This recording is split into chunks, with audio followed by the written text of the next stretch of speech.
നമസ്കാരം. ഈ മണിക്കൂർ വരെയുള്ള സമഗ്രമായ വാർത്തകളുമായി ഉച്ചവാർത്ത ആരംഭിക്കുന്നു. എല്ലാ പ്രിയപ്പെട്ട പ്രേക്ഷകർക്കും സ്വാഗതം. ആദ്യം പ്രധാന വാർത്തകൾ.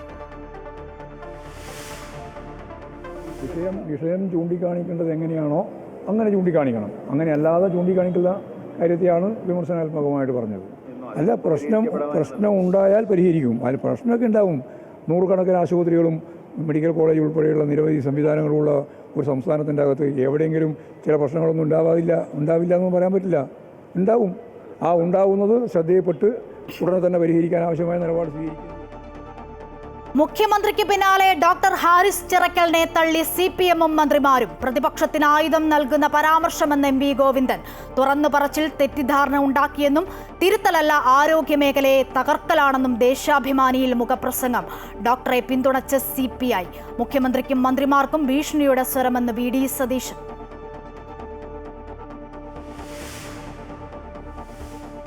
ഗത്യന്തരമില്ലാതായപ്പോൾ നടത്തിയ പ്രൊഫഷണൽ സൂയിസൈഡാണ് വെളിപ്പെടുത്തലെന്ന് ഡോക്ടർ ഹാരിസ് ചിറക്കൽ.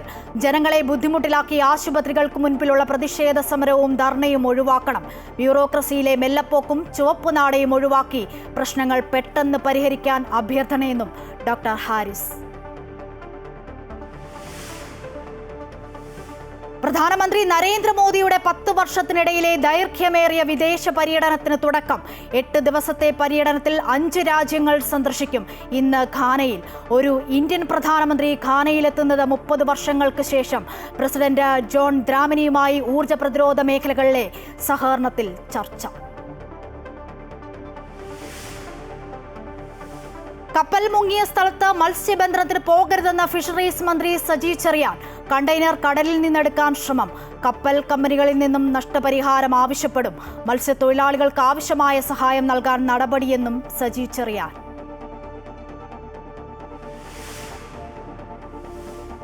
വിസ്മയക്കേസിൽ പ്രതി കിരൺകുമാറിന് ജാമ്യം അനുവദിച്ച് സുപ്രീം കോടതി. ഹൈക്കോടതി അപ്പീലിൽ തീരുമാനം വരുന്നതുവരെ ശിക്ഷാവിധി മരവിപ്പിക്കണമെന്ന ആവശ്യം അംഗീകരിച്ചു.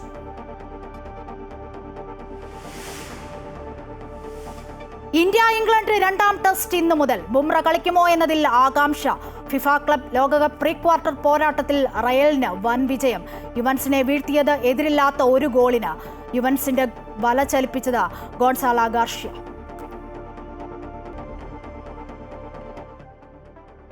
വാർത്തകൾ വിശദമായി നോക്കാം. മുഖ്യമന്ത്രിക്ക് പിന്നാലെ ഡോക്ടർ ഹാരിസ് ചിറക്കലിനെ തള്ളി CPM-ഉം മന്ത്രിമാരും. വെളിപ്പെടുത്തൽ പ്രതിപക്ഷത്തിന് ആയുധം നൽകുന്നതാണെന്ന് CPM സംസ്ഥാന സെക്രട്ടറി MV ഗോവിന്ദൻ പറഞ്ഞു. മാധ്യമങ്ങളോട് പ്രതികരിക്കാൻ മന്ത്രി വീണ ജോർജ് തയ്യാറായില്ല. അതേസമയം ഹാരിസിനെ പിന്തുണച്ച് CPI സംസ്ഥാന സെക്രട്ടറി ബിനോയ് വിശ്വവും BJP സംസ്ഥാന അധ്യക്ഷൻ രാജീവ് ചന്ദ്രശേഖറും ഡോക്ടർമാരുടെ സംഘടനയും രംഗത്തെത്തി. സംഭവിച്ച കാര്യങ്ങളും പരിഹാരങ്ങളും വിദഗ്ധ സമിതിക്ക് മുൻപിൽ പറഞ്ഞിട്ടുണ്ടെന്ന് ഡോക്ടർ ഹാരിസ് വ്യക്തമാക്കി. ഡോക്ടർ ഹാരിസ് അർപ്പണബോധത്തോടെ ജോലി ചെയ്യുന്ന ഉദ്യോഗസ്ഥനാണെങ്കിലും ഇയാളുടെ വെളിപ്പെടുത്തൽ ആരോഗ്യ മേഖലയെ തെറ്റായി ചിത്രീകരിക്കുന്നതിന് കാരണമായി എന്നാണ് മുഖ്യമന്ത്രി പിണറായി വിജയൻ വിമർശിച്ചത്. ഇതിന് പിന്നാലെയാണ് CPM മന്ത്രിമാരും നേതാക്കളും ഹാരിസിനെതിരെ രംഗത്തെത്തിയത്.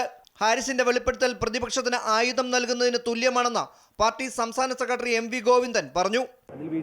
വിഷയം ചൂണ്ടിക്കാണിക്കേണ്ടത് എങ്ങനെയാണോ അങ്ങനെ ചൂണ്ടിക്കാണിക്കണം. അങ്ങനെ അല്ലാതെ ചൂണ്ടിക്കാണിക്കുന്ന കാര്യത്തെയാണ് വിമർശനാത്മകമായിട്ട് പറഞ്ഞത്. അല്ല, പ്രശ്നം ഉണ്ടായാൽ പരിഹരിക്കും. അതിൽ പ്രശ്നമൊക്കെ ഉണ്ടാവും. നൂറുകണക്കിന് ആശുപത്രികളും മെഡിക്കൽ കോളേജ് ഉൾപ്പെടെയുള്ള നിരവധി സംവിധാനങ്ങളുള്ള ഒരു സംസ്ഥാനത്തിൻ്റെ അകത്ത് എവിടെയെങ്കിലും ചില പ്രശ്നങ്ങളൊന്നും ഉണ്ടാവില്ല എന്ന് പറയാൻ പറ്റില്ല. ഉണ്ടാവും. ആ ഉണ്ടാവുന്നത് ശ്രദ്ധയിൽപ്പെട്ട് ഉടനെ തന്നെ പരിഹരിക്കാൻ ആവശ്യമായ നിലപാട് സ്വീകരിക്കുകയും പരിഹരിക്കുകയും ചെയ്തു. അത്രയേ ഉള്ളൂ കാര്യം. ഹാരിസിന്റെ വെളിപ്പെടുത്തൽ ഇരിക്കുന്ന സ്ഥാനത്തിന് യോജിച്ചതല്ലെന്ന് മന്ത്രി സജി ചെറിയാനും പ്രതികരിച്ചു. ദേശാഭിമാനിയും ഹാരിസിന്റെ മുഖപ്രസംഗത്തിൽ വിമർശിച്ചു. ഹാരിസിൻ്റേത് തിരുത്തലല്ല തകർക്കലാണെന്നാണ് ദേശാഭിമാനിയുടെ വിമർശനം. ഹാരിസ് ഉന്നയിക്കപ്പെട്ട പ്രശ്നം പരിഹരിച്ചെങ്കിലും പൊതുജനാരോഗ്യ മേഖലയെ തകർക്കാനുള്ള നീക്കമാണ് പ്രതിപക്ഷം നടത്തുന്നതെന്നും ദേശാഭിമാനി കുറ്റപ്പെടുത്തി. എന്നാൽ ഡോക്ടറുടെ വെളിപ്പെടുത്തലിൽ പ്രതികരിക്കാൻ ആരോഗ്യമന്ത്രി വീണ ജോർജ് തയ്യാറായില്ല. അതേസമയം ഹാരിസിനെ പിന്തുണച്ച് CPI-യും BJP-യും ഡോക്ടർമാരുടെ സംഘടനയായ KGM-CTA-യും രംഗത്തെത്തി. ഹാരിസിന്റെ വെളിപ്പെടുത്തലിൽ കുനിഷ്ടുള്ളതായി തോന്നുന്നില്ലെന്നും സർവീസ് ചട്ടങ്ങളുടെ ലംഘനം നടന്നിട്ടുണ്ടോ എന്ന കാര്യം സർക്കാർ പരിശോധിക്കട്ടെ എന്നും CPI സംസ്ഥാന സെക്രട്ടറി ബിനോയ് വിശ്വം പറഞ്ഞു. സത്യം പറഞ്ഞ ഡോക്ടറെ സർക്കാർ വിമർശിക്കുകയാണെന്നും തെറ്റുപറ്റിയെന്ന് മുഖ്യമന്ത്രിയും ആരോഗ്യമന്ത്രിയും സമ്മതിക്കുകയാണ് വേണ്ടതെന്നും BJP സംസ്ഥാന അധ്യക്ഷൻ രാജീവ് ചന്ദ്രശേഖർ പറഞ്ഞു. ഡോക്ടർക്കെതിരെ നടപടി സ്വീകരിച്ചാൽ അതിനെ ചെറുക്കുമെന്ന് KGM-CTA-യും വ്യക്തമാക്കി. അതേസമയം താൻ നടത്തിയത് പ്രൊഫഷണൽ സൂയിസൈഡാണെന്നും തൻ്റെ വെളിപ്പെടുത്തലിൻ്റെ പേരിൽ സമരങ്ങളും പ്രശ്നങ്ങളും ഉണ്ടാകരുതെന്നും അത് തൻ്റെ ഉദ്ദേശശുദ്ധിയെ ബാധിക്കുമെന്നും ഡോക്ടർ ഹാരിസ് പറഞ്ഞു. മന്ത്രിയെയും മന്ത്രിസഭയെയും താൻ കുറ്റപ്പെടുത്തിയിട്ടില്ല. തനിക്കെതിരെ നടപടി ഉണ്ടാകുമെന്നറിയാമെന്നും ഡോക്ടർ ഹാരിസ് ചിറക്കൽ പ്രതികരിച്ചു. ഇതിൻ്റെ എല്ലാ മാർഗങ്ങളും കൊട്ടിയടക്കപ്പെട്ടു, എല്ലാ രീതികളിലും പരാജയപ്പെട്ട് കഴിഞ്ഞപ്പോഴാണ് അതിലേക്ക് പോയത്. അതിന് ശിക്ഷാ നടപടികൾ വരും എന്നെനിക്ക് തീർച്ചയായിട്ടും ഉറപ്പുമുണ്ട്. ഇതുപോലത്തെ ഉപകരണങ്ങളുടെ ക്ഷാമം പലതും ഉണ്ട് നിലവിൽ. അത് ഞാൻ അന്ന് വിദഗ്ധ സമിതിയോട് അതിൻ്റെ എല്ലാ തെളിവുകളോടെ തന്നെ സൂചിപ്പിച്ചിരുന്നു. അവരതിനെ കുറച്ച് പ്രതിവിധികളും അന്ന് സജസ്റ്റ് ചെയ്തു ഞാൻ തന്നെ. അമൃത ന്യൂസ്, തിരുവനന്തപുരം. ആരോഗ്യ കേരളം വെന്റിലേറ്ററിലെന്ന് പ്രതിപക്ഷ നേതാവ് വി.ഡി. സതീശൻ. ഡോക്ടർ സത്യമാണ് തുറന്നു പറഞ്ഞതെന്ന് വ്യക്തമാണ്. ഡോക്ടർ ഹാരിസ് ചിറക്കൽ ഇടത് സഹയാത്രികനാണെന്നും ഇടതുപക്ഷ സഹയാത്രികർക്ക് പോലും തുറന്നു പറയേണ്ടി വരുന്ന അവസ്ഥയാണെന്നും അദ്ദേഹം പറഞ്ഞു. എം.വി. ഗോവിന്ദന്റെയും മുഖ്യമന്ത്രിയുടെയും പ്രതികരണത്തിന് ഭീഷണിയുടെ സ്വരമുണ്ട്. എല്ലാ മെഡിക്കൽ കോളേജുകളിലെയും അവസ്ഥ ഇതിനേക്കാൾ ദയനീയമാണെന്നും അദ്ദേഹം പറഞ്ഞു. തിരുവനന്തപുരം മെഡിക്കൽ കോളേജിലെ ഉപകരണ പ്രതിസന്ധിയെക്കുറിച്ച് ഡോക്ടർ ഹാരിസ് ചിറക്കൽ നടത്തിയ വെളിപ്പെടുത്തലിൽ വിദഗ്ധ സമിതി റിപ്പോർട്ട് ഈ ആഴ്ച സമർപ്പിക്കും. മെഡിക്കൽ കോളേജിലെ ഉപകരണങ്ങൾ വാങ്ങുന്നതിലെ നടപടിക്രമങ്ങൾ ലഘൂകരിക്കുന്നതിനുള്ള നിർദ്ദേശങ്ങൾ റിപ്പോർട്ടിലുണ്ടാകും. റിപ്പോർട്ട് സമർപ്പിക്കുന്നതിന് പിന്നാലെ മെഡിക്കൽ കോളേജിലെ അധ്യാപക തലത്തിൽ അഴിച്ചുപണികൾക്കും സാധ്യതയുണ്ട്. ഡോക്ടർ ഹാരിസ് ചിറക്കൽ പിന്തുണയുമായി ഡോക്ടർമാരുടെ സംഘടനയും രംഗത്തെത്തിയിട്ടുണ്ട്. കൂടാതെ ആശുപത്രിയുടെ പ്രവർത്തനങ്ങളിൽ പാളിച്ചകൾ ഉണ്ടെന്ന് ആരോഗ്യമന്ത്രിയും വ്യക്തമാക്കിയിരുന്നു. കോഴിക്കോട് മെഡിക്കൽ കോളേജിലെ ചികിത്സാ സംവിധാനങ്ങൾ കാര്യക്ഷമമല്ലാത്തതിനാൽ രോഗികൾ ദുരിതത്തിൽ. ഒരു MRI സ്കാനിംഗ് മെഷീൻ മാത്രമാണ് നിലവിലുള്ളത്. തീപിടുത്തത്തിൽ കത്തിപ്പോയ ഉപകരണങ്ങൾ ഇതുവരെയും മാറ്റി സ്ഥാപിച്ചില്ല. അടിയന്തര സ്കാനിംഗ് ഒഴികെ ആഴ്ചകളോളം കാത്തിരിക്കേണ്ട ഗതികേടിലാണ് രോഗികൾ. ഒരു MRI സ്കാനിംഗ് മെഷീൻ കൊണ്ടാണ് പ്രതിദിനം 1000-ഓളം രോഗികൾക്ക് സ്കാനിംഗ് നടത്തുന്നത്. തീപിടുത്തത്തിൽ കത്തിനശിച്ച MRI scanning machine, cardiovascular, gastroenterology എന്നിവ പുനഃസ്ഥാപിക്കുന്ന കാര്യത്തിൽ തീരുമാനമായിട്ടില്ല. സൂപ്പർ സ്പെഷ്യാലിറ്റി ബ്ലോക്കിലെ MRI സ്കാനിംഗ് മെഷീൻ കേടായി കിടക്കാൻ തുടങ്ങിയിട്ട് വർഷം 2ആയി. അടിയന്തരമല്ലാത്ത സ്കാനിങ്ങിന് 1.5 മാസമെങ്കിലും കാത്തിരിക്കണം. പരിശോധനാ ഫലത്തിന് മണിക്കൂറുകൾ നീണ്ട കാത്തിരിപ്പ്. എക്യുപ്മെൻറ്റ്സ് പലതും പ്രവർത്തിക്കുന്നില്ല.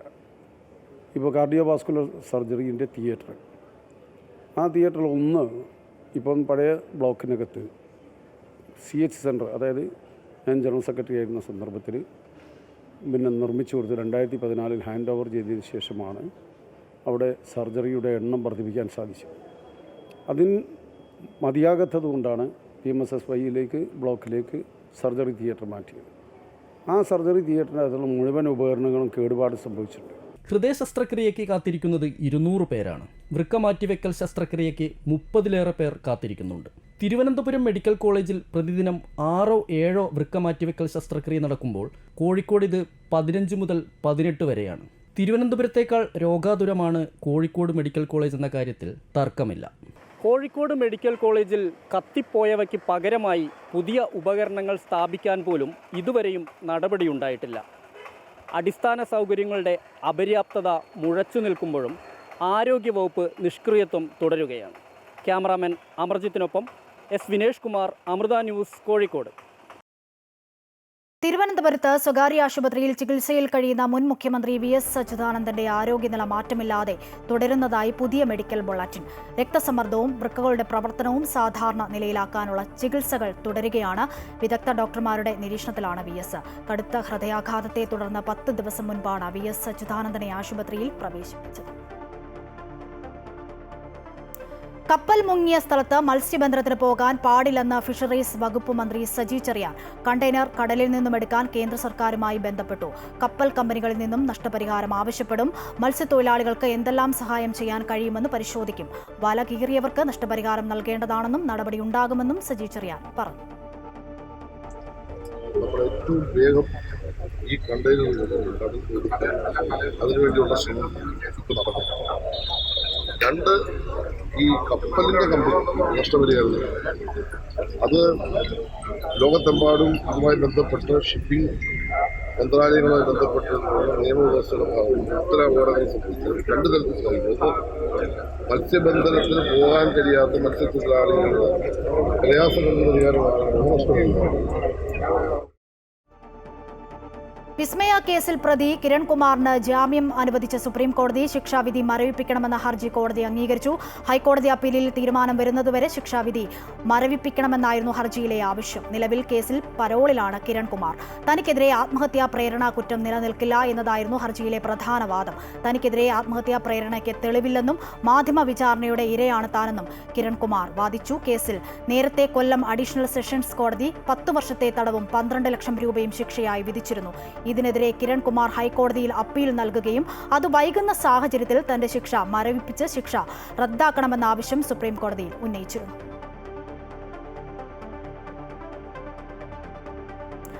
ഡാർക്ക് നെറ്റ് ലഹരി വിൽപ്പന നടത്തിയ മൂവാറ്റുപുഴ സ്വദേശി എഡിസൺ ലഹരി വിൽപ്പനയിലെ പ്രധാനിയെന്ന് NCB. കെറ്റാമെലോണിലൂടെ എഡിസൺ മാസം 10,000 LSD ബ്ലോട്ടുകൾ കൈകാര്യം ചെയ്തിരുന്നു. ഏറ്റവും വീര്യമുള്ള ലഹരി വിൽപ്പനയിലൂടെ ഡാർക്ക് നെറ്റിലെ ലെവൽ 4 വെണ്ടറായി. ലോകത്തെ ഏറ്റവും വലിയ LSD വിൽപ്പന ശൃംഖലയായ ട്രൈബ്സീസിന് ഗ്രൂപ്പുമായും ഇയാൾക്ക് അടുത്ത ബന്ധമുണ്ട്. മൂവാറ്റുപുഴയിലെ വീട്ടിൽ എഡിസന് സഹായി ഉണ്ടായിരുന്നുവെന്നും NCB വ്യക്തമാക്കുന്നു. ഇരുവരെയും NCB കസ്റ്റഡിയിൽ ചോദ്യം ചെയ്യുന്നു. EP ജയരാജന്റെ ആത്മകഥാ വിവാദത്തിൽ പോലീസ് കുറ്റപത്രം സമർപ്പിച്ചു. DC ബുക്സ് പബ്ലിക്കേഷൻ വിഭാഗം എഡിറ്റർ AB ശ്രീകുമാറിനെ മാത്രം പ്രതിയാക്കിയാണ് കുറ്റപത്രം സമർപ്പിച്ചിരിക്കുന്നത്. ജയരാജന്റെ അനുമതിയില്ലാതെയാണ് പുസ്തകത്തിന്റെ ഭാഗങ്ങൾ പുറത്തുവിട്ടതെന്ന് കുറ്റപത്രത്തിൽ പറയുന്നു. ജയരാജൻ പറയാത്ത കാര്യങ്ങളാണ് പുറത്തുവിട്ടതെന്നും കുറ്റപത്രത്തിൽ വ്യക്തമാക്കുന്നു.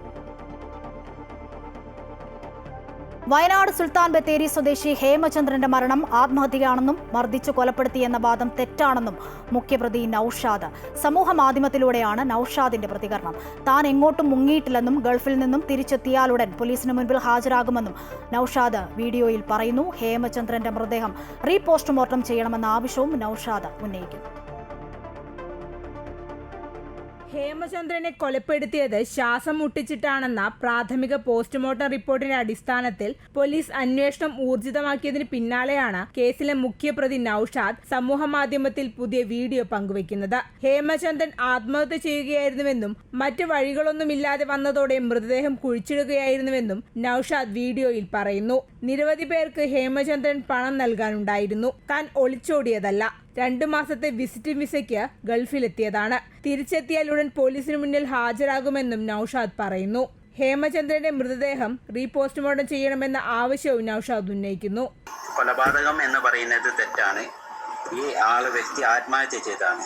കാരണം ഞങ്ങൾക്ക് പൈസ കിട്ടാനുണ്ടായിട്ടും എനിക്കും എൻ്റെ സുഹൃത്തിനും അതുപോലെ 10-30 ആൾക്കാർക്ക് മേലെ പൈസ കൊടുക്കാനുണ്ടായിരുന്നു. ഞാൻ ഭക്ഷണം വരെ വാങ്ങിക്കൊടുത്ത് അവിടെ കിടന്നോളാൻ പറഞ്ഞ് കിടത്തിയ അയാൾ രാവിലെ എഴുന്നേറ്റ് നോക്കുമ്പോൾ അവിടെ ആത്മഹത്യ ചെയ്തായിരുന്നു. എല്ലാ സൗകര്യമുണ്ട്. അയാൾക്കൊരു ആത്മഹത്യ ചെയ്യാൻ പറ്റിയൊരു സൗകര്യം നോക്കി നടന്നതാണ്. ഇതിന് ശേഷം എന്ത് ചെയ്യാൻ രാവിലെ എഴുന്നേറ്റ് ഞാൻ ഇത് കാണുമ്പോൾ എന്ത് ചെയ്യണം എന്നറിയാതെ എൻ്റെ സുഹൃത്തിനോട് ചോദിച്ചപ്പോൾ സുഹൃത്ത് പറഞ്ഞു കൊണ്ടേ കുഴിച്ചിട്ട് അല്ലാതെ വഴിയില്ല എന്ന് പറഞ്ഞു. എന്നാൽ നൌഷാദിന്റെ വാദങ്ങളെ അന്വേഷണ സംഘം മുഖവിലേക്ക് എടുത്തിട്ടില്ല. അന്വേഷണം വഴിതിരിച്ചു വിടാൻ ഹേമചന്ദ്രന്റെ ഫോൺ പ്രതികൾ ഉപയോഗിച്ചതും ഗൂഢാലോചന വ്യക്തമാക്കുന്നതാണെന്ന നിഗമനത്തിലാണ് അന്വേഷണ സംഘം. ഹേമചന്ദ്രൻ നിരവധി സിം കാർഡുകൾ ഉപയോഗിച്ചിരുന്നതായി കണ്ടെത്തിയിരുന്നു. 2 ഫോണുകളിൽ നിന്നായി 2 സിം കാർഡുകളാണ് ഇതുവരെ പോലീസിന് ലഭിച്ചത്. മറ്റ് സിം കാർഡുകൾ മുഖ്യപ്രതി നൌഷാദ് മാറ്റിയെന്നാണ് പോലീസിന്റെ നിഗമനം. അതേസമയം ഹേമചന്ദ്രന്റെ ഫോണുകൾ ഫോറൻസിക് പരിശോധനയ്ക്ക് അയക്കും. 2024 മാർച്ചിലാണ് ഹേമചന്ദ്രൻ കൊല്ലപ്പെടുന്നത്. കേസിൽ സുൽത്താൻ ബത്തേരി സ്വദേശി ജ്യോതിഷ് കുമാർ, അജേഷ് BS എന്നിവരെ പോലീസ് അറസ്റ്റ് ചെയ്തിരുന്നു. അമൃത ന്യൂസ്, കോഴിക്കോട്. പ്രധാനമന്ത്രി നരേന്ദ്രമോദിയുടെ 10 വർഷത്തിനിടയിലെ ദൈർഘ്യമേറിയ വിദേശ പര്യടനത്തിന് ഇന്ന് തുടക്കം. 8 ദിവസത്തെ പര്യടനത്തിൽ 5 രാജ്യങ്ങൾ സന്ദർശിക്കും. ഘാനയിലാണ് ആദ്യം എത്തുക. 30 വർഷത്തിന് ശേഷമാണ് ഒരു ഇന്ത്യൻ പ്രധാനമന്ത്രി ഘാനയിലെത്തുന്നത്. ഇന്ന് ഇന്ത്യൻ സമയം 2:30 ഘാനയിലെ അക്രയിലെത്തുന്ന പ്രധാനമന്ത്രി പ്രസിഡന്റ് ജോൺ ദ്രാമനി മഹാമയുമായി ചർച്ച നടത്തും. രാത്രി അദ്ദേഹം ഒരുക്കുന്ന അത്താഴ വിരുന്നിലും പങ്കെടുക്കും. നാളെ ഘാനയിലെ ഇന്ത്യൻ സമൂഹമായും ചർച്ച നടത്തും. Trinidad and Tobago, Argentina, Brazil, Namibia എന്നീ രാജ്യങ്ങളും സന്ദർശിക്കുന്ന പ്രധാനമന്ത്രി വിവിധ ധാരണാപത്രങ്ങളിലും ഒപ്പിടും. അതിർത്തി കടന്നുള്ള ഭീകര പ്രവർത്തനത്തിനെതിരെ ഈ രാജ്യങ്ങളുടെ എല്ലാ പിന്തുണയും ലക്ഷ്യമിടുന്നുണ്ട്. ഗാസയിൽ വെടിനിർത്തലെന്ന് അമേരിക്കൻ പ്രസിഡന്റ് ഡൊണാൾഡ് ട്രംപ്. 60 ദിവസത്തെ വെടിനിർത്തലിനുള്ള വ്യവസ്ഥകൾ ഇസ്രായേൽ അംഗീകരിച്ചിട്ടുണ്ടെന്നും ട്രംപ് സോഷ്യൽ മീഡിയയിൽ കുറിച്ചു. അതിനിടെ യമനിൽ നിന്നും ഇസ്രായേലിലേക്ക് ഹൂതികൾ മിസൈൽ ആക്രമണം നടത്തി. വെടിനിർത്തൽ കരാർ ഹമാസ് അംഗീകരിക്കുമെന്നാണ് പ്രതീക്ഷയെന്നും അംഗീകരിക്കുന്നതാണ് നല്ലതെന്നും ട്രംപ് മുന്നറിയിപ്പ് നൽകി. യുദ്ധം തുടർന്നാൽ സ്ഥിതി രൂക്ഷമാകും. ഗാസയിൽ ശാശ്വത സമാധാനം പുനഃസ്ഥാപിക്കുകയാണ് ലക്ഷ്യം. സമാധാനത്തിനായി പ്രയത്നിച്ച ഖത്തറും ഈജിപ്തും കരാർ സംബന്ധിച്ച അന്തിമ നിർദ്ദേശങ്ങൾ അവതരിപ്പിക്കുമെന്നും Trump the Truth social media പ്ലാറ്റ്ഫോമിൽ കുറിച്ചു. ഇസ്രായേൽ പ്രധാനമന്ത്രി ബെഞ്ചമിൻ നെതന്യാഹുവും ട്രംപും അടുത്തയാഴ്ച കൂടിക്കാഴ്ച നടത്താനിരിക്കെയാണ് ട്രംപിന്റെ വെടിനിർത്തൽ പ്രഖ്യാപനം. തിങ്കളാഴ്ച വൈറ്റ് ഹൌസിലാണ് നിർണായക കൂടിക്കാഴ്ച. ഇതിനു മുന്നോടിയായി ഇസ്രായേൽ സുരക്ഷാ മന്ത്രിസഭയുടെ യോഗം ശനിയാഴ്ച ചേരും. ട്രംപ് ജനുവരിയിൽ അധികാരമേറ്റതിനു ശേഷം ഇത് 3ാം തവണയാണ് നെതന്യാഹു അമേരിക്ക സന്ദർശിക്കുന്നത്. ഹമാസുമായുള്ള ബന്ദിക്കൈമാറ്റത്തിലും ഇസ്രായേൽ ധാരണയിലെത്തിയേക്കുമെന്നും റിപ്പോർട്ടുകളുണ്ട്. കഴിഞ്ഞ 24 മണിക്കൂറിൽ ഗാസയിൽ ഇസ്രായേൽ നടത്തിയ ആക്രമണത്തിൽ 100ലേറെ പലസ്തീനികളാണ് കൊല്ലപ്പെട്ടത്. ഭക്ഷണം കാത്തുനിന്ന ആൾക്കൂട്ടത്തിന് നേർക്കുണ്ടായ ആക്രമണത്തിൽ മാത്രം 24 പേർ കൊല്ലപ്പെട്ടു. ഗാസയിൽ പട്ടിണി മരണം വിതയ്ക്കുകയാണെന്ന് UN വ്യക്തമാക്കി. വെടിനിർത്തൽ ചർച്ചയ്ക്കിടയിലും ഗാസയിൽ ഇസ്രായേലിന്റെ ക്രൂരത തുടരുകയാണ്. അതിനിടെ ഇസ്രായേലിലേക്ക് യമനിൽ നിന്ന് ഹൂതികൾ മിസൈൽ ആക്രമണം നടത്തി. എന്നാൽ അയൺ ഡോം വ്യോമപ്രതിരോധ സംവിധാനം മിസൈലുകൾ തടുത്തുവെന്നും നാശനഷ്ടങ്ങളോ പരിക്കുകളോ ഇല്ലെന്നും ഇസ്രായേൽ വ്യക്തമാക്കി. ആക്രമണത്തിന് പിന്നാലെ ഇസ്രായേൽ വ്യോമാതിർത്തി അടച്ചു. കടുത്ത തിരിച്ചടി നൽകുമെന്ന് ഇസ്രായേൽ അറിയിച്ചിട്ടുണ്ട്. ഗാസയിലെ പലസ്തീനികളെ പിന്തുണച്ചാണ് ഹൂതികൾ മിസൈൽ ആക്രമണം നടത്തിയത്. യമന് നേരെ B-2 ബോംബർ വിമാനങ്ങൾ അയക്കേണ്ടി വരുമെന്ന് ഇസ്രായേലിലെ US അംബാസിഡർ മൈക്ക് ഹക്കാബി മുന്നറിയിപ്പ് നൽകിയിട്ടുണ്ട്. News desk Amrita news. Kozhikode നടന്ന SFI ദേശീയ സമ്മേളനത്തിന്റെ പൊതുസമ്മേളനത്തിൽ പങ്കെടുക്കാൻ വിദ്യാർത്ഥികൾക്ക് അവധി നൽകിയ സംഭവത്തിൽ പ്രധാന അധ്യാപകന് അനുകൂലമായി DEO റിപ്പോർട്ട്. ക്ലാസ് വിട്ടത് സ്കൂളിൽ പ്രശ്നങ്ങൾ ഉണ്ടാകാതിരിക്കാനാണെന്ന് റിപ്പോർട്ടിൽ പറയുന്നു. DEOയുടെ ചുമതലയുള്ള സിറ്റി AEO ആണ് റിപ്പോർട്ട് നൽകിയത്. പഠിപ്പ് മുടക്കിന് ആഹ്വാനം ചെയ്ത് SFI സ്കൂളിൽ കത്ത് നൽകിയിരുന്നു. Kozhikode medical college campus higher secondary സ്കൂളാണ് അവധി നൽകിയത്. കേരളത്തിൽ വലിയ തോതിൽ ഭിന്നിപ്പിന്റെ രാഷ്ട്രീയം വളർന്നു എന്ന് മന്ത്രി സജി ചെറിയാൻ. സൂംബ ഡാൻസിന്റെ പേരിലും ജാനകി സിനിമയുടെ പേരിലും മുതലെടുപ്പ് നടക്കുന്നു. ഭിന്നിപ്പിന്റെ രാഷ്ട്രീയത്തെ മുതലെടുക്കാൻ പ്രതിപക്ഷം ശ്രമിക്കുന്നു. ധാർമ്മികതയില്ലാത്ത നിലപാടാണ് പ്രതിപക്ഷ നേതാവിൻ്റേത്. ജാനകി സിനിമയുടെ കാര്യത്തിലും കൃത്യമായ അഭിപ്രായം പറയാൻ പ്രതിപക്ഷത്തിനാകുന്നില്ല. അവിടെയും 4 വോട്ട് കിട്ടട്ടെ എന്ന നിലപാടാണ് പ്രതിപക്ഷത്തിൻ്റേതെന്നും സജി ചെറിയാൻ കുറ്റപ്പെടുത്തി. രാജീവ് ചന്ദ്രശേഖറിന് മറുപടിയുമായി പ്രതിപക്ഷ നേതാവ് VD സതീശൻ. നിലമ്പൂരിൽ BJP അവർക്ക് കിട്ടിയ വോട്ട് പരിശോധിക്കണം. ദുർബല സ്ഥാനാർത്ഥിയെ നിർത്തിയത് CPM-നെ സഹായിക്കാനാണെന്നും രാജീവ് ചന്ദ്രശേഖർ കോൺഗ്രസിനെ മതേതരത്വം പഠിപ്പിക്കാൻ വരണ്ടായെന്നും VD സതീശൻ തിരുവനന്തപുരത്ത് പറഞ്ഞു. രാജീവ് ചന്ദ്രശേഖർ കോൺഗ്രസിനെ മതേതരത്വം പഠിപ്പിക്കാൻ വരണ്ട. മനസ്സിലായി? അത് ഏത് പാർട്ടിയിലാണ് നിൽക്കുന്നതെന്ന് ആലോചിച്ചാൽ മതി. മതേതരത്വം സോഷ്യലിസം എന്നുള്ള വാക്ക് ഭരണഘടനയിൽ നിന്ന് എടുത്തു കളയണം, ആമുഖത്തിൽ നിന്ന് എടുത്തു കളയണം എന്ന് പറയുന്ന RSSന്റെ പിന്തുണയോടുകൂടി പ്രവർത്തിക്കുന്ന ആൾ ഞങ്ങളെ മതേതരത്വം പഠിപ്പിക്കാൻ വരണ്ട. തേങ്ങയുടെ ലഭ്യത കുറയുകയും വില വർദ്ധിക്കുകയും ചെയ്തതോടെ വലിയ പ്രതിസന്ധിയിലാണ് ചെറുകിട മില്ലുകാർ. എണ്ണ ഉൽപ്പാദനത്തിനായി തേങ്ങ ലഭിക്കാതായതോടെ മില്ലുകൾ അടച്ചുപൂട്ടേണ്ട അവസ്ഥയിലാണ്. ഇത് തുടർന്നാൽ ഈ മേഖലയിൽ തൊഴിലെടുക്കുന്ന ആയിരക്കണക്കിന് തൊഴിലാളികൾക്കും തൊഴിൽ നഷ്ടപ്പെടുമെന്ന ആശങ്കയുണ്ട്. തേങ്ങയുടെ ലഭ്യത കുറയുകയും വെളിച്ചെണ്ണ വില ലക്ഷ്യമില്ലാതെ കുതിക്കുകയും ചെയ്യുന്നതോടെ പ്രതിസന്ധിയിലാകുന്നത് സാധാരണക്കാരായ ജനങ്ങൾക്ക് പുറമെ പരമ്പരാഗതമായി വെളിച്ചെണ്ണ ഉൽപ്പാദിപ്പിച്ചു വരുന്ന ചെറുകിട മില്ലുകാർ കൂടിയാണ്. തേങ്ങ വില കുതിക്കുന്നത് മൂലം നാളിതുവരെ അനുഭവിക്കാത്ത വലിയ പ്രതിസന്ധിയിലാണ് ചെറുകിട മില്ലുകാർ. കേരളത്തിൽ കേര കർഷകരുടെ എണ്ണം കുറഞ്ഞതുമൂലം തേങ്ങയുടെ ലഭ്യത കുറഞ്ഞതോടെ പല മില്ലുകാരും അയൽ സംസ്ഥാനങ്ങളെയാണ് ആശ്രയിച്ചിരുന്നത്. എന്നാൽ കാലാവസ്ഥ വ്യതിയാനം മൂലം തമിഴ്നാട്ടിലും കർണാടകയിലും തേങ്ങയുടെ ലഭ്യത കുറഞ്ഞത് പ്രതിസന്ധി രൂക്ഷമാക്കി. കേരം തിങ്ങും കേരള നാട്ടിൽ നാളികേരം ലഭിക്കുന്നില്ല എന്നുള്ളതാണ് വളരെ വലിയൊരു പ്രശ്നം, പ്രതിസന്ധി നേരിട്ടുകൊണ്ടിരിക്കുന്നത്. ഞങ്ങളെപ്പോലുള്ള ഒരു ചെറുകിട മില്ലിന് ഇപ്പോൾ വളരെ വലിയ ഒരു പ്രതിസന്ധിയിലേക്കാണ് കാര്യങ്ങൾ നീങ്ങിക്കൊണ്ടിരിക്കുന്നത്. ഈ മേഖലയിൽ ആയിരക്കണക്കിന് തൊഴിലാളികളാണ് ഈ മേഖലയിൽ പണിയെടുക്കുന്നത്. പക്ഷേ അവരെല്ലാവരും തൊഴിൽ നഷ്ടപ്പെടുന്ന ഒരവസ്ഥയിലേക്ക് പോയിക്കൊണ്ടിരിക്കുകയാണ്. നമ്മുടെ നാട്ടിൽ തേങ്ങ വരുന്നില്ല. കൂടാതെ ഏറ്റവും കൂടുതൽ നാളികേരം വന്നുകൊണ്ടിരിക്കുന്നത് തമിഴ്നാട്ടിൽ നിന്നും കർണാടകയിൽ നിന്നുമാണ്. ഇപ്പോൾ കാലാവസ്ഥ വ്യതിയാനം അടക്കം അവിടെയും തേങ്ങ കുറവാണ്. അതിലെല്ലാം ഉപരിയായിട്ട് ഈ നാളികേരത്തിൻ്റെ ബൈ പ്രൊഡക്ട്സ് ആയിട്ടുള്ള തേങ്ങാപ്പീര, തേങ്ങാ പൗഡർ, തേങ്ങാപ്പാല്, പിന്നെ തേങ്ങയായിട്ട് തന്നെ മിഡിൽ ഈസ്റ്റിലോട്ടൊക്കെ ഒരുപാട് എക്സ്പോർട്ട് കയറിപ്പോകുന്നു. അങ്ങനെ വരുമ്പോൾ നമുക്ക് ആവശ്യത്തിനുള്ള അല്ലെങ്കിൽ കൊപ്രയ്ക്കോ അല്ലെങ്കിൽ വെളിച്ചെണ്ണയ്ക്കുള്ള തേങ്ങ നമുക്ക് ലഭിക്കുന്നില്ല എന്നുള്ളത് വളരെയധികം പ്രതിസന്ധിയിലേക്ക് പോയിക്കൊണ്ടിരിക്കുകയാണ്. അയൽ രാജ്യങ്ങളിലേക്കുള്ള കയറ്റുമതി വർദ്ധിച്ചതും തേങ്ങയുടെ ലഭ്യത കുറച്ചു. കഴിഞ്ഞ വർഷത്തെ കൊടുംചൂടും തേങ്ങ ഉൽപ്പാദനം കുറയാൻ മറ്റൊരു കാരണമാണ്. തെങ്ങിനെ ബാധിക്കുന്ന രോഗങ്ങൾക്ക് പുറമെ കർഷകർ തെങ്ങിനെ പരിപാലിക്കുന്നത് കുറഞ്ഞതും ഉൽപ്പാദനം കുറയാൻ കാരണമായി. ഇതോടെ മതിയായ തേങ്ങ ലഭിക്കാതെ മില്ലുകൾ അടച്ചുപൂട്ടേണ്ടെന്ന ഗതികേടിലാണ് ചെറുകിട മില്ലുടമകൾ. മില്ലുകാർ പ്രതിസന്ധിയിലായതോടെ ആയിരക്കണക്കിന് തൊഴിലാളികൾക്ക് തങ്ങളുടെ തൊഴിലും നഷ്ടമായി. ഈ നില തുടർന്നാൽ വെളിച്ചെണ്ണ വില സമാനതകളില്ലാത്ത കുതിപ്പിലേക്ക് നീങ്ങും. അതിനാൽ തന്നെ വെളിച്ചെണ്ണയില്ലാത്ത അടുക്കളകളെക്കുറിച്ച് ചിന്തിക്കാൻ പോലും കഴിയാത്ത മലയാളികൾക്ക് വരുന്ന ഓണക്കാലം വറുതിയിൽ നിന്ന് സമൃദ്ധിയിലേക്കുള്ള നാളുകൾ സമ്മാനിക്കുമോ എന്ന ആശങ്ക മാത്രമാണ് ബാക്കിയാകുന്നത്. അമൃത ന്യൂസ്, ആലപ്പുഴ. തൃശൂർ പുതുക്കാട് നവജാത ശിശുക്കളുടെ കൊലപാതകത്തിൽ അന്വേഷണം പുരോഗമിക്കുന്നു. മൃതദേഹാവശിഷ്ടങ്ങളുടെ പോസ്റ്റ്മോർട്ടം 2 ദിവസങ്ങളിലായി നടത്തും. അസ്ഥികൾ DNA പരിശോധനയ്ക്ക് അയക്കുമെന്നും പ്രതികൾക്കായുള്ള കസ്റ്റഡി അപേക്ഷ ഇന്ന് സമർപ്പിക്കുമെന്നും പോലീസ് അറിയിച്ചു. നവജാത ശിശുക്കളുടെ കൊലപാതകവുമായി ബന്ധപ്പെട്ട ഭവിനെയും അനീഷയെയും കഴിഞ്ഞ ദിവസം ഇരിങ്ങാലക്കുട ഫസ്റ്റ് ക്ലാസ് മജിസ്ട്രേറ്റ് കോടതിയിൽ ഹാജരാക്കുകയും 14 ദിവസത്തേക്ക് റിമാൻഡ് ചെയ്യുകയും ചെയ്തിരുന്നു. കൂടുതൽ തെളിവ് ശേഖരണത്തിന്റെ ഭാഗമായി 2 ദിവസങ്ങളിലായി മൃതദേഹാവശിഷ്ടങ്ങളുടെ പോസ്റ്റ്മോർട്ടം നടത്തും. തൃശൂർ മെഡിക്കൽ കോളേജിലെ ഫോറൻസിക് മേധാവി ഡോക്ടർ KS ഉന്മേഷിന്റെ നേതൃത്വത്തിലാണ് പോസ്റ്റ്മോർട്ടം നടത്തുക. DNA പരിശോധനയ്ക്കായി മൃതദേഹാവശിഷ്ടങ്ങൾ ഉടൻ കൈമാറും. അതേസമയം കൂടുതൽ തെളിവ് ശേഖരണത്തിനായി പ്രതികൾക്കായുള്ള കസ്റ്റഡി അപേക്ഷ ഇന്ന് നൽകുമെന്ന് അന്വേഷണ സംഘം വ്യക്തമാക്കി. അന്വേഷണ സംഘം കേസ് തെളിയിക്കാൻ വെല്ലുവിളികൾ നേരിടുന്നുണ്ട്. കൊലപാതകം തന്നെയാണോ നടന്നതെന്ന് ലഭിച്ച അസ്ഥികൾ വെച്ച് തെളിയിക്കുന്നത് പോലീസിന് വെല്ലുവിളിയാണ്. അതിനെ മറികടക്കാനായി കൂടുതൽ ശാസ്ത്രീയ തെളിവുകൾ കണ്ടെത്താനുള്ള നീക്കത്തിലാണ് പോലീസ്. 2021-ലെയും 2024-ലെയും പ്രസവ സമയത്ത് ദൃശ്യങ്ങൾ അനീഷ ഭവിനെ കൈമാറിയിരുന്നു. ആ ദൃശ്യങ്ങൾ ഭവിൻ ഫോണിൽ സൂക്ഷിച്ചിരുന്നു. ഇവരുടെ ബന്ധത്തിൽ വിള്ളലുണ്ടായ ശേഷം ഫോൺ നശിപ്പിക്കുകയും അസ്ഥികൾ കൈവശം വയ്ക്കുകയുമായിരുന്നു. ഫോൺ വീണ്ടെടുക്കാനുള്ള ശ്രമത്തിലാണ് പോലീസ്. അമൃത ന്യൂസ്, തൃശൂർ. തൃശൂർ ചാവക്കാട് കോടതി പരിസരത്ത് നടന്ന കവർച്ചയിൽ CPM നേതാവിന് പങ്കുണ്ടെന്നാരോപിച്ച് കോൺഗ്രസ് പ്രതിഷേധ മാർച്ച് നടത്തി.